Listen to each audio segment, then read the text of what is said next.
साय नमः। ओम नमः परमात्मने।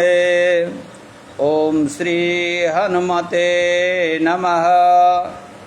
जब श्री हनुमान जी का अवतरण हुआ, चैत्र शुक्ल पूर्णिमा मंगलवार की पवित्र बेला थी।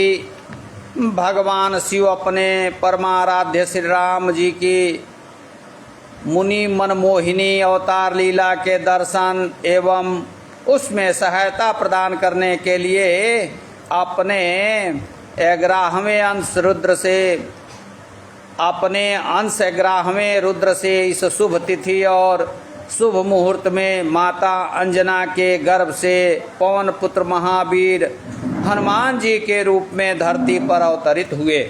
उस समय बाल्यकाल में जब सभी देवी देवता उन्हें अपना अपना वरदान दे रहे थे, उस समय श्री विश्वकर्मा जी बोले, यह बालक मेरे द्वारा निर्मित समस्त दिव्य अस्त्रों और शस्त्रों से सदैव सुरक्षित रहकर चिरायु होगा, चिरंजीवी होगा। जब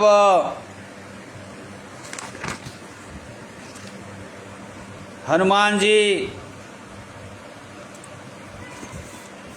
बाल्यकाल में बड़े ही चंचल और नटखट थे। एक तो प्रलयंकर शंकर जी के अवतार और दूसरे कपिशावक, उस पर देवताओं द्वारा प्रदत्त अमोघ वरदान। इनकी चपलता से माता पिता प्रसन्न रहते थे।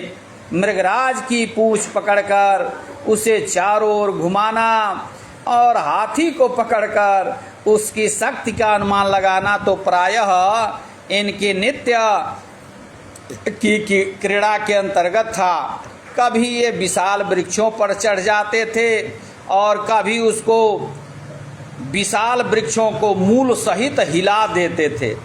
पर्वत का कोई शिखर ऐसा नहीं था जहां ये छलांग लगाकर न पहुंच जाएं। संपूर्ण अगम्य वन और पर्वत इनके देखे भोले भाले लगते थे। वन के प्राणी प्रायः इनसे घबराते थे, किंतु अंदर से इन्हें प्यार भी करते थे। ये समस्त प्राणियों के मित्र और रक्षक थे। कोई सबल किसी दुर्बल को यदि कष्ट देता था तो यह हनुमान जी को सह नहीं होता था। ये एक वृक्ष की चोटी से दूसरे वृक्ष की चोटी पर कूदते हुए योजनों दूर निकल जाते थे। इनके भार से यदि किसी वृक्ष की डाल के टूटने की आशंका होती तो वे हल्के हो जाते थे।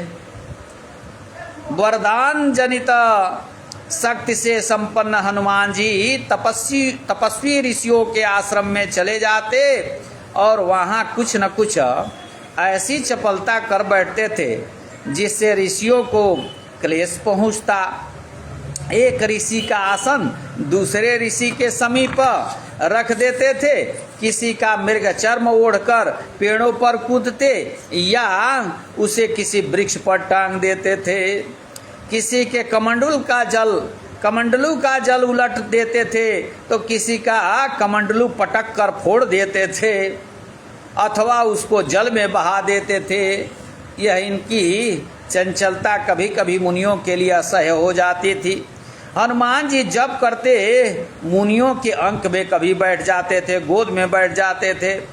अहिंसा परायण मुनि ध्यानस्थ होकर जप करते रहते, किंतु ये बानर शिरोमणि मुनि की दाढ़ी नोच करके भाग जाते थे।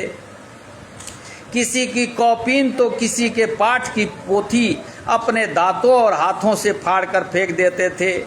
ये महाबली पवन कुमार महात्माओं के यज्ञोपयोगी पात्र को भी नष्ट कर देते थे। श्रुक श्रुवा आदि को तोड़ देते थे और कठिनाई से प्राप्त ढेर के ढेर बलखलों को चीर फाड़ करके फेंक देते थे। ब्रह्मादि देवताओं के द्वारा दिए गए वरदान से परिचित होने के कारण ऋषिगण निसहाय थे, अवश थे। वे मौन रह जाते थे, पर उन्हें बड़ा क्लेश पहुंचता था। धीरे धीरे हनुमान जी की आयु विद्याध्ययन के योग्य हो गई, किंतु उनकी चंचलता बनी ही रही। माता पिता भी बड़े चिंतित थे। उन्होंने अपने प्राण प्रिय बालक को अनेक प्रकार से समझाया, कई प्रकार के यत्न किए, किंतु हनुमान जी की चपलता कम नहीं हुई। अंततः अंजना और वानरराज केसरी ऋषियों के समीप पहुँचे। ऋषियों ने भी अपनी कष्ट गाथा उन्हें कह सुनाई।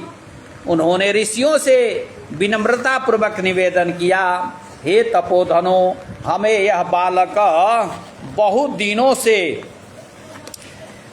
दिनों के बाद कठोर तपस्या के प्रभाव से प्राप्त हुआ है। आप लोग ऐसी कृपा करें, आप लोग इस पर अनुग्रह करें, ऐसी कृपा करें जिससे यह विद्या प्राप्त कर ले।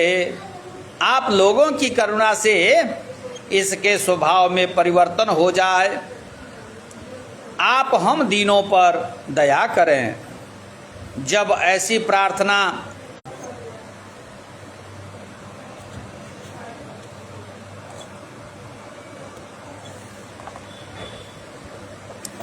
जब